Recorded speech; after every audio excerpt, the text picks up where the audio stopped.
The conference room at my firm has floor-to-ceiling windows that look out over the city. On a clear day, you can see all the way to the water. I know because I've stared at that view during 100 meetings, taking notes, staying quiet, being useful. That's what I do. I'm the person who makes things run smoothly and doesn't make noise about it. My name is Tessa. I'm 29. I'm a contracts paralegal at a mid-sized firm in Denver, and I've spent the last 7 years building something, carefully, the way you build anything when you know no one is going to catch you if you fall. My own savings. My own lease. My own life, arranged around the fact that my family's version of love always had conditions attached. My brother's name is Finn. He's 32, charming. The kind of person who walks into a room and makes everyone feel like they've been waiting for him. He coaches youth lacrosse on weekends and posts about it. He has one of those personalities that makes people want to give him things. A discount, a second chance, a pass on behavior that would make anyone else radioactive.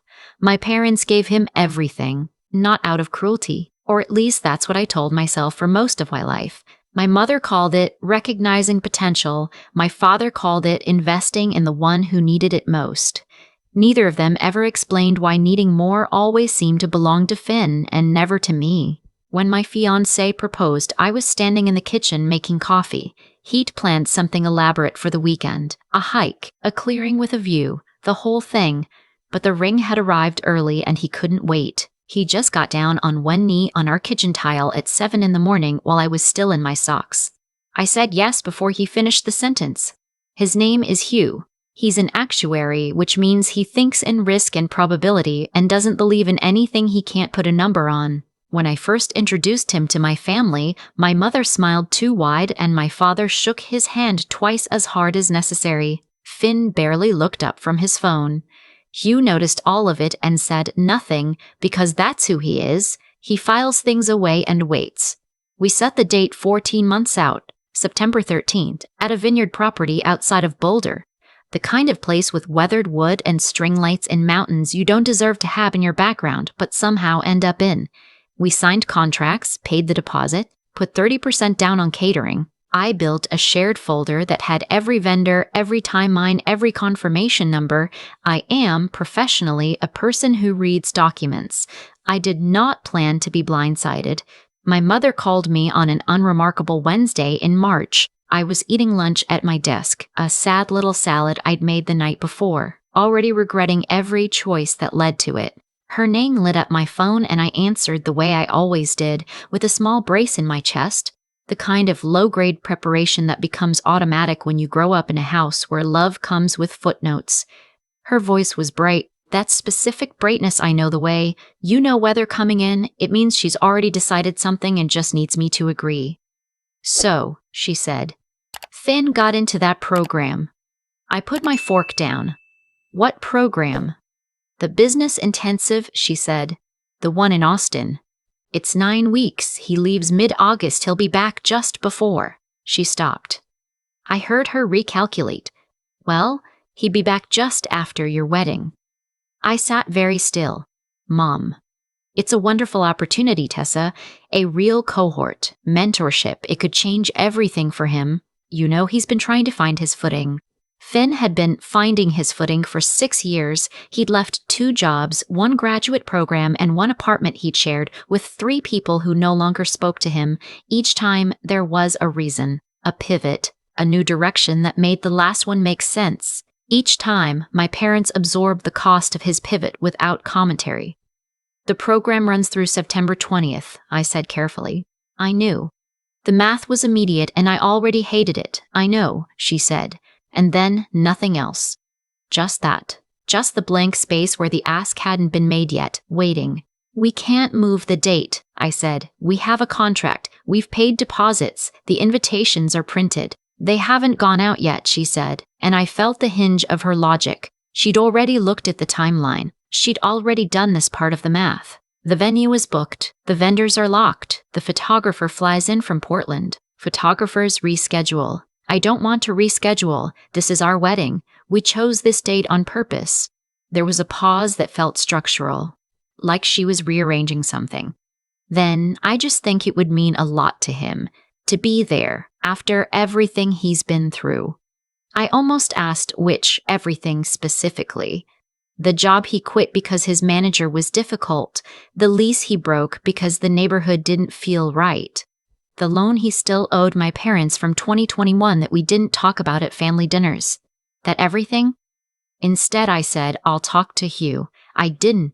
I did, but not to consider it. I told him because I tell him everything. Hugh listened, asked one question. Did she actually say they won't come, or just that it would be nice?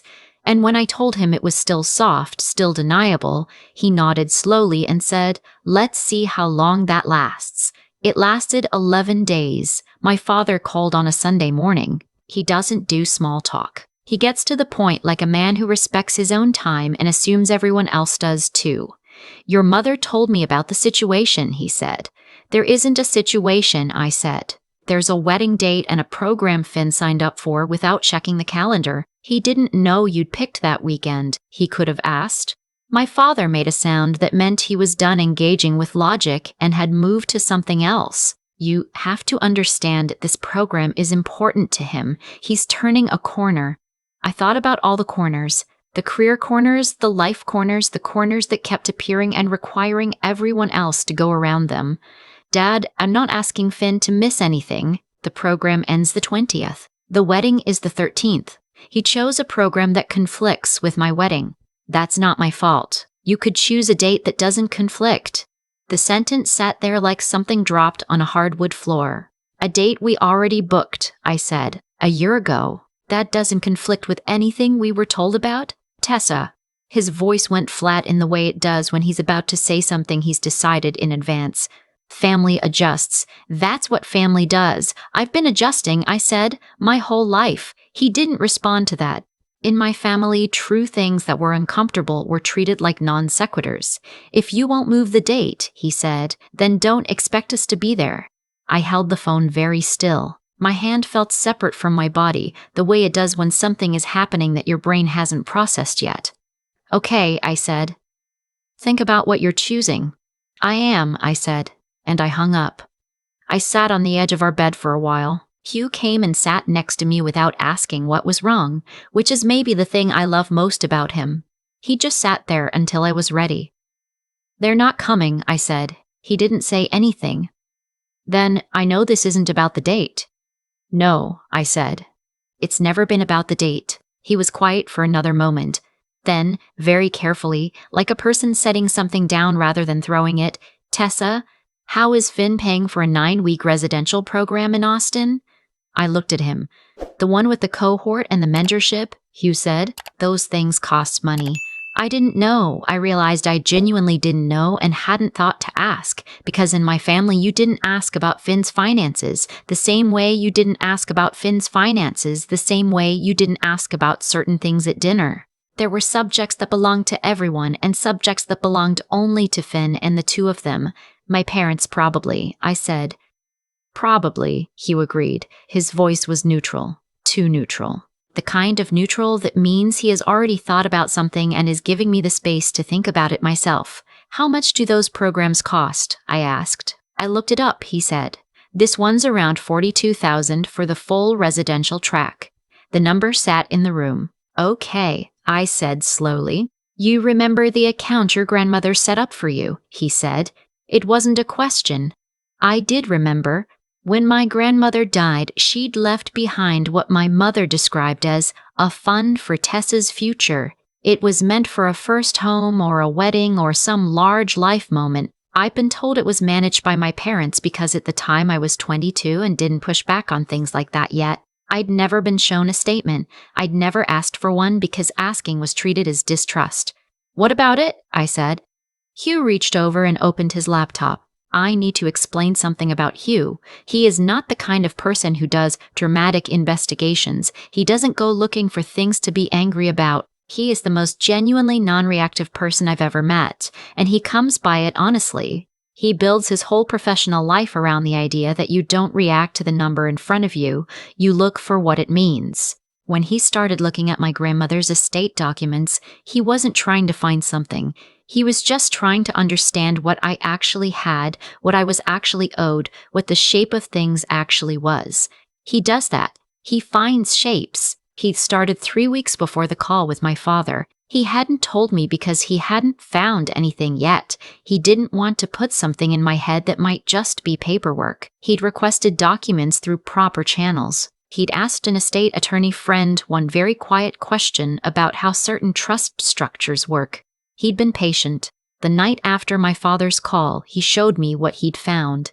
The fund had been established in my grandmother's will with explicit language.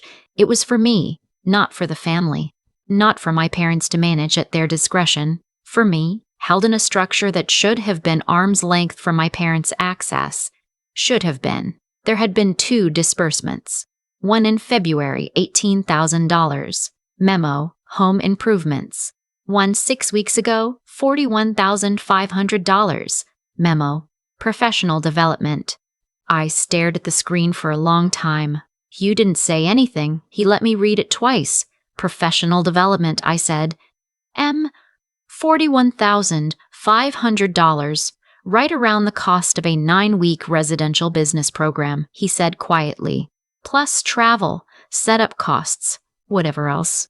I thought about my grandmother's hands. She used to hold mine when I was small and tell me I was the careful one. She said it like it was the highest compliment she knew.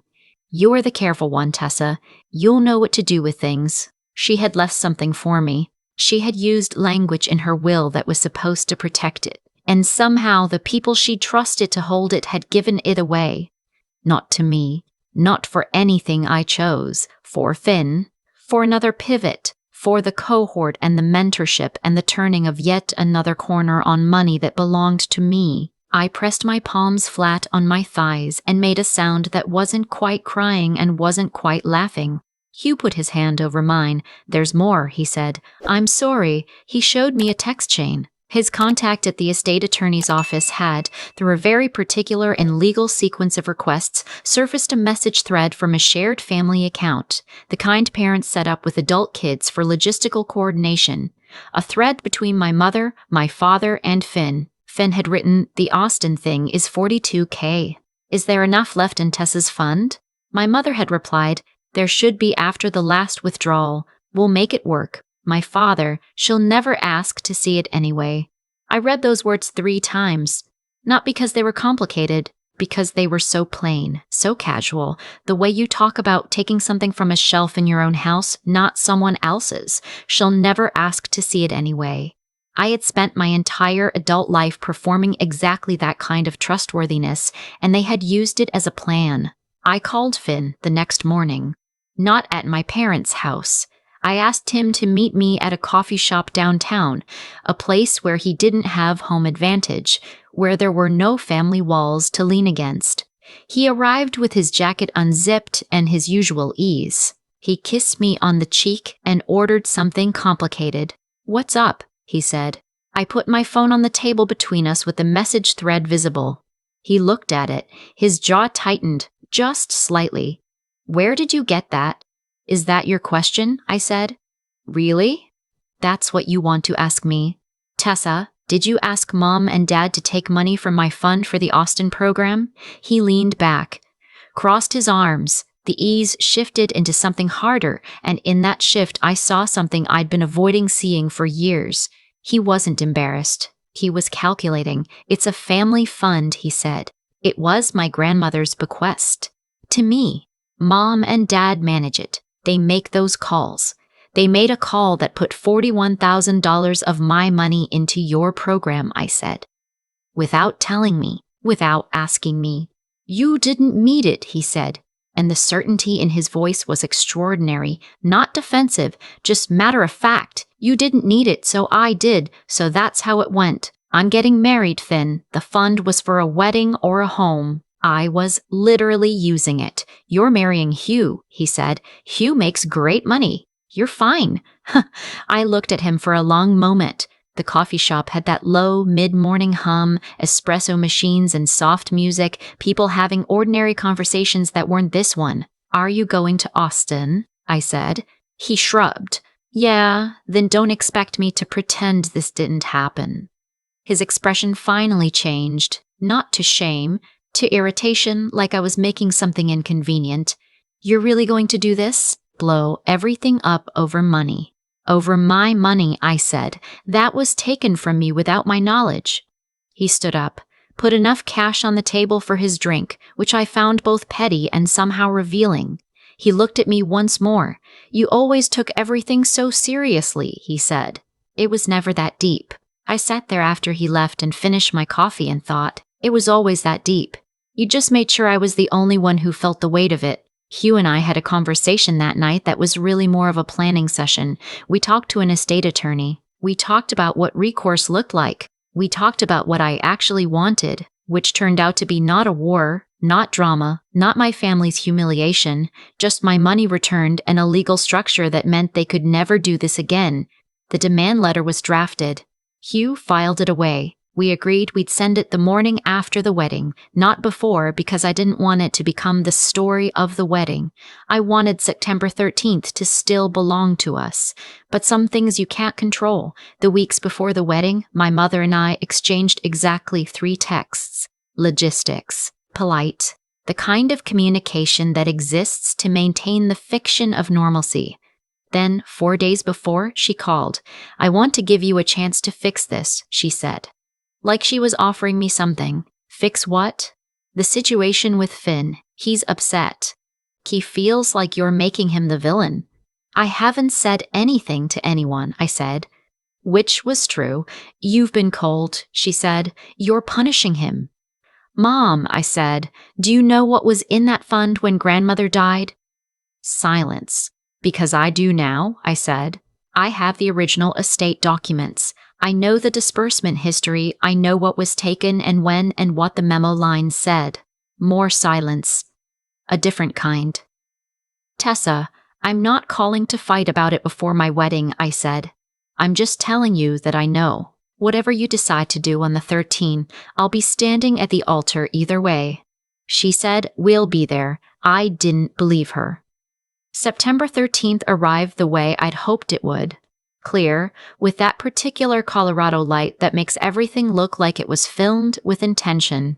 The vineyard was exactly right, old wood and lavender and the mountains showing off. 74 guests took their seats on chairs draped in linen, and the string lights were already on, even though it was afternoon, because the photographer said the light was better that way. Hugh stood up front with his hands folded, and he looked at me coming down the aisle the way he looks at a problem he already knows how to solve. Complete attention, no anxiety, just certainty. My parents were in the front row. My mother in the pale blue dress she'd shown me a photo of months ago. My father with his hands on his knees. Finn wasn't there. His seat was empty, which somehow told the whole story in a way that no speech could. The ceremony was 15 minutes. Simple things that were true. No one interrupted. No one stood up and walked out. Honestly, I thought we'd made it. At the reception, dinner was served and the band started and people drank and danced and my aunts cried a little, and for approximately 40 minutes I let myself believe that the thing I'd been dreading had passed, that we could get through this one night intact. Then my uncle found me near the bar. My father's older brother, a man I'd always liked precisely because he existed at the edges of our family drama rather than the center of it. He leaned close and said quietly, "Your dad told some people at the table about a letter your husband's sending. He's trying to get ahead of it. I thought you should know." I felt the floor shift. Hugh was across the room talking to his college roommate. I caught his eye. He read my face, the way he reads everything, and excused himself and walked over. I told him in 12 words, "My dad is telling people about the demand letter at our wedding." Hugh was quiet for about 4 seconds. Then he said, "Okay. That's it. Just okay." He went and found the DJ. He asked for the microphone. The DJ handed it over with that look people get when they can tell something is about to happen. The music faded. People looked up. Hugh didn't smile the way you smile when you're giving a toast. He stood in the middle of that room with 74 people and the string lights and the vineyard hills behind the windows, and he spoke like he was reading a document into the record. "Before we get to the toasts," he said, "I want to share something because it's already being shared selectively, and I'd rather everyone hear it the same way. The room went still in that particular way, the silverware stopped, conversation halted way that means something real is happening. Some of you may have heard that Tessa and I are taking a legal action related to her grandmother's estate. That's true. He paused. What you may not have heard is why. He didn't use a screen. He didn't need one. He just talked the way he talks, clearly, without drama, each sentence landing with the weight of something that had been measured before it was placed. He told them about the fund. He told them what it was for. He told them what it was for. He told them about the disbursements, the amounts, the dates, the memos. He read the message from memory, and his voice didn't change when he did. She'll never ask to see it anyway. Someone near the back made a sound, not loud. The involuntary kind. Hugh looked at my parents' table when he said, Tessa didn't find out until 3 months ago. She didn't confront anyone. She didn't tell the story. She just gathered documentation, talked to an attorney, and sent a demand letter the morning after our wedding. Or that was the plan. He looked back at the room. Now I'm explaining it here because someone else decided to start explaining it first, and I'd rather Tessa's guests understand what they're hearing. He handed the microphone back to the DJ. The silence lasted several more seconds. Then someone started clapping. Hugh's mother, which I will love that woman until I die, and a few others joined, and then it became the sound of a room that had made up its mind. I didn't cry, or I tried not to. I pressed my lips together and looked at the table and felt Hugh sit back down next to me. He put his arm around my chair the way he does when we're watching something on TV he knows I find stressful. Okay? He said quietly. Yeah, I said, and I meant it. My parents left before dessert was served. My mother stopped beside my chair on the way out, and for a moment I thought she was going to say something real. Instead, she said, You'll regret this, in the voice of someone delivering a diagnosis. I looked up at her. I already regret a lot of things, I said. None of them are about tonight. She walked out. My father followed without looking at me. The rest of the reception was genuinely wonderful, the kind of wonderful that happens when something awful has already occurred and everyone decides to compensate for it by being warmer than usual. Aunts danced who don't usually dance. Old friends of Hugh's made toasts that were funny and honest. Someone put September by Earth, Wind and Fire on the playlist, which, appropriate. The morning after, I woke up in our hotel room with the sun coming through the curtains and my bouquet wilting in the ice bucket on the dresser because I'd run out of options for where to put it. Hugh was already awake, sitting with his laptop on the edge of the bed. He looked over at me. Ready? He said. The demand letter went out at 8:47 a.m. The response from my parents' side was chaotic. My mother called 4 times. My father sent an email written in the specific tone of someone who has practiced being calm while furious. Finn texted, unbelievable. I didn't respond to any of them because my attorney had advised me not to, and because there was nothing to say that the documents hadn't already said better.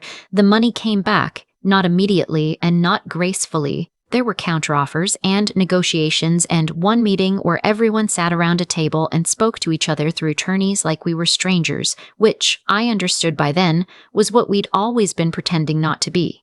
The fund was restructured. My parents' management authority was removed. The remaining balance was transferred into an account in my name alone. I bought a house in October. The down payment came from my grandmother, which is, I think, exactly what she intended. Finn didn't reach out for 3 months. When he did, it was a text. Mom says you're not coming to Christmas. Not an apology. Not acknowledgement. Just logistics, as if the intervening months had been a scheduling issue. I replied, that's right. He didn't write back. Some of my relatives have reached out. Not all at once, and not with speeches. The ones I've heard from tend to say variations of the same thing. That they never knew, that they'd noticed something was off but didn't have the shape of it, that seeing it in that room at the wedding had changed the way they understood a lot of things that came before. One of my cousins, who was 24 and just starting out, called me and asked if I was okay, and I found I couldn't answer for a moment because no one had asked me that before. Not just that specific question, but that particular version of it. Are you okay? With the emphasis on you, as if I were a person whose okayness was the subject, not an afterthought. Yeah, I told her. I think I actually am. I've heard my father's voice in my head a lot since then. Family adjusts. I used to think that meant something like grace or flexibility or love that bends without breaking. I think now it was just a sentence that got used when someone wanted me to move so they didn't have to. Adjusting wasn't a virtue they admired. It was a function they needed. Hugh and I went to the vineyard for our anniversary. The same property, same mountain backdrop.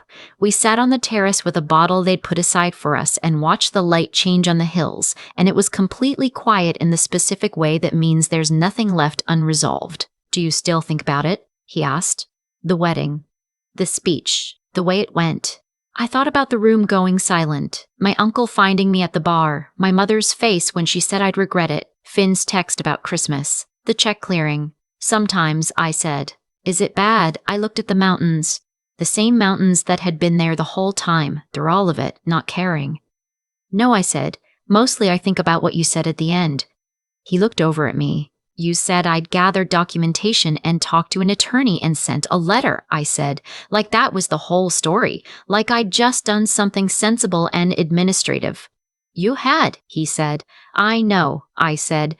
I just never thought of myself as someone who got to do the sensible thing. I always figured the sensible thing was something that happened to other people, and I just kept adjusting. Hugh looked at me for a moment with that look he has, the one where he's found the shape of something. You're the careful one, he said. He didn't know about my grandmother, about what she used to say when she held my hands. I'd never told him. I stared at him. What? You're careful, he said simply. It's the thing I notice first about you. You read everything before you sign it. I started laughing, and the laugh came from somewhere deep and surprised, the kind that happens when something settles instead of breaks. The mountains stayed where they were. The light kept changing. Hugh reached over and topped off my glass. My grandmother was right, it turned out. I did know what to do with things. I just had to get to a place where I was allowed to do it. I've thought a lot about the word adjusting since everything happened. My father used it like it was a compliment, like being the one who moved out of the way was a form of strength. But I think about how many times I adjusted, not because it was right, but because the cost of not adjusting felt too high. I swallowed things. I smiled at dinners where I knew money was missing, and I didn't ask where it went. I told myself that was maturity. That was grace. It wasn't. It was just fear dressed up in quieter clothes. What changed wasn't me becoming a different person. It was me finally acting like the person I'd always been, the one who reads documents before signing them, the one who checks her work, the one my grandmother called careful. That part of me was always there. I just hadn't been allowed to use it on myself. Hugh showed me what it looked like to gather facts without anger. He didn't go after my family because he was furious, even though he had every right to be. He went after the truth because truth was the thing that could actually fix it. There's a difference between fighting and documenting. One makes noise, the other makes change. I think about that a lot now, how the most useful thing I did in this whole situation wasn't confronting anyone or defending myself at a table where the rules were designed so I'd always lose. It was hiring an attorney and keeping my receipts. Finn got $41,500 of my grandmother's money for a program he chose without asking me. My parents authorized it because they calculated I wouldn't push back. That calculation, she'll never ask to see it anyway, is the sentence I keep returning to. Because they weren't wrong about who I used to be. I had trained them to expect that. Every time I adjusted, every time I swallowed my question and smiled and let it go, I was teaching them that I was a safe person to take from. The consequence I experienced wasn't random. It grew directly from a pattern I had participated in, not by choice exactly, but by the habit of keeping the peace at my own expense. I'm not saying I deserved it. I didn't. But I understand now that integrity isn't just about doing the right thing once. It's about doing it consistently enough that people can't build a plan around your silence. The version of me who would have never asked to see the fund statements, that version of me created the conditions for what happened. The version of me who asked, who hired the attorney, who let Hugh stand up in that room and say it plainly, that version closed the door on it for good. I bought the house in October. The down payment came from what was mine. I stood in the empty kitchen the first morning we had the keys and thought about my grandmother's hands and what she believed I was capable of. She was right. She just left the money in the wrong place. I'm still careful. I still read everything before I sign it. The difference is that now I read it on my own behalf, and I don't apologize for what I find.